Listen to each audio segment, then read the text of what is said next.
Assalamualaikum warahmatullahi wabarakatuh.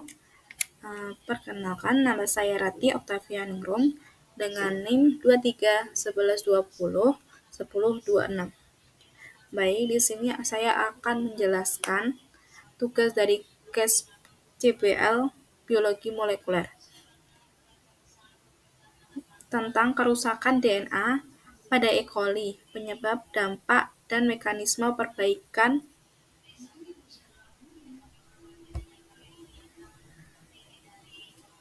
Selanjutnya ada pembahasan yang akan kita bahas, yaitu jenis mutagen yang digunakan, kerusakan DNA E. coli, implikasi kerusakan, dan mekanisme perbaikan.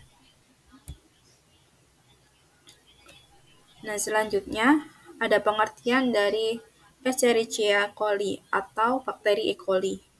Bakteri Escherichia coli ini merupakan bakteri yang selalu ada di tubuh manusia. Escherichia coli terdapat di usus manusia atau hewan yang akan dikeluarkan melalui tinja. Escherichia coli ini merupakan anggota dari famili Enterobacteriaceae, berbentuk batang, bersifat gram-negatif, dan dalam keadaan normal. E. coli berada di susu. E. coli juga merupakan salah satu di antara bakteri anaerobik fakultatif. E. coli ini memiliki potensi untuk menyebabkan penyakit yang bersifat patogen. Baik, mutasi.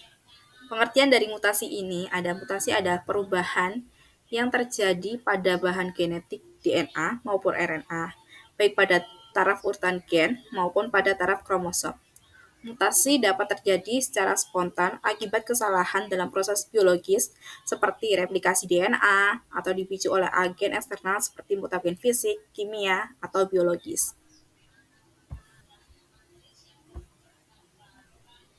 Selanjutnya ada jenis mutagen.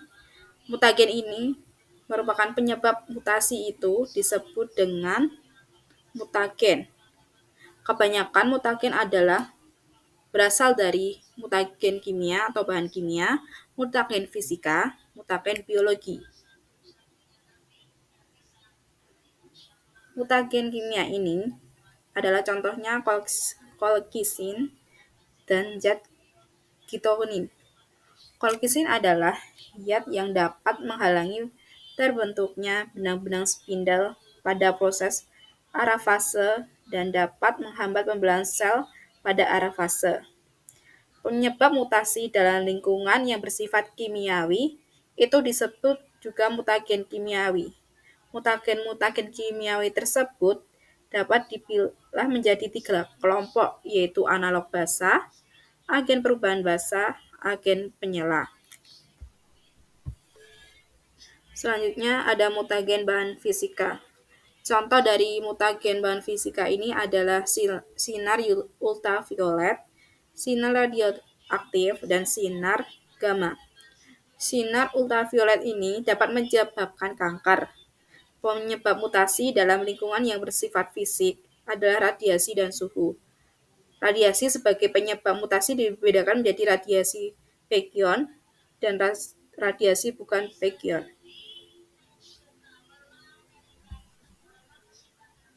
Selanjutnya, mutagen biologi.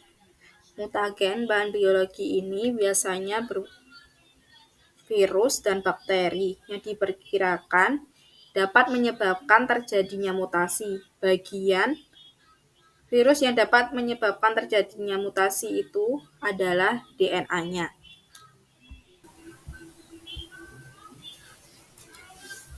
Selanjutnya ada kerusakan pada DNA E. coli. Yang pertama itu kerusakan struktur DNA yang pada substansi basa. Mutagen dapat menyebabkan pengganti pasangan basa itu seperti transisi atau transversi. Hal ini mengakibatkan perubahan langsung pada urutan DNA yang dapat menghasilkan mutasi. Dalam pembentukan lesi atau ikatan tidak normal, radiasi UV dapat menyebabkan timin dimer, yaitu ikatan abnormal antara dua timin yang berdekatan, mengakibatkan distorsi pada heliks DNA. Pada agen kimia seperti agen akilasi, dapat menambahkan gugus alkil ke basa DNA, mengubah sifat kimiawi dan pengikatan antar basa. Patahan untaian DNA, radiasi pion atau beberapa agen kimia ini dapat menyebabkan patahan untaian tunggal atau ganda pada DNA, mengancam stabilitas genom secara keseluruhan. Selanjutnya, yang kedua, gangguan replikasi dan transkripsi. Replikasi terganggu. Kerusakan DNA dapat menghambat aktivitas DNA polimeras, mengakibatkan terhentinya replikasi. Lesi besar seperti timin dimer menghalangi enzim replikasi yang dapat menyebabkan berhentinya siklus sel bakteri. Transkripsi menjadi tidak akurat. Jika RNA polimerase bertemu dengan kerusakan DNA saat transkripsi, protein yang dihasilkan bisa salah atau tidak terbentuk sama sekali. Selanjutnya yang ketiga itu ada potensi evaluasi dan adaptasi. Resistensi antibiotik. Mutasi tertentu dapat memberikan keuntungan adaptif seperti resistensi terhadap antibiotik yang meningkatkan kelangsungan hidup bakteri dalam lingkungan yang menekan. Selanjutnya ada fenotip mutator. Jika sistem perbaikan DNA terganggu, E. coli dapat mengalami peningkatan laju mutasi, menghasilkan genom yang lebih rentan terhadap perubahan.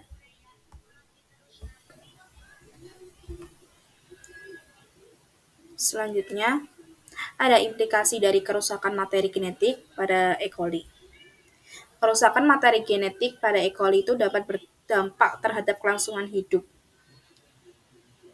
Implikasi yang pertama yaitu kerusakan langsung. Ketidakmampuan untuk mereplikasi DNA sehingga menghambat pembelahan sel. Produksi protein yang salah akibat transkripsi gen yang terganggu yang dapat mengganggu jalur metabolik. Yang kedua, ada efek jangka panjang. Mutasi yang terakumulasi dapat menghasilkan sifat baru seperti resistensi terhadap antibiotik, namun juga berisiko menyebabkan kematian sel. Sel dengan mutasi yang tidak terkoreksi berpotensi kehilangan kemampuan metabolisme esensial atau mengembangkan fenotip yang maladaptif. Yang ketiga, ada ketidakstabilan genetik. Akumulasi mutasi dapat menyebabkan genom menjadi tidak stabil, meningkatkan risiko kerusakan lebih lanjut, dan tidak kemampuan sel untuk beradaptasi dengan lingkungannya.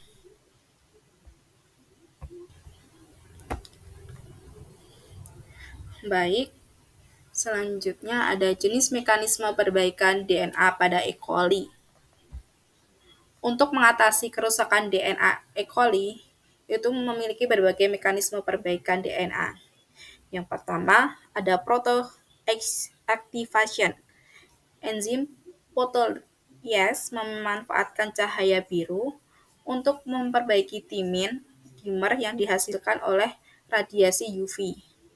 Yang kedua itu ada Bax Excision Repair atau BER. Enzim glikosilase itu menghilangkan basa yang rusak, diikuti oleh pengisian ulang oleh DNA polimerase dan ligasi oleh DNA ligase.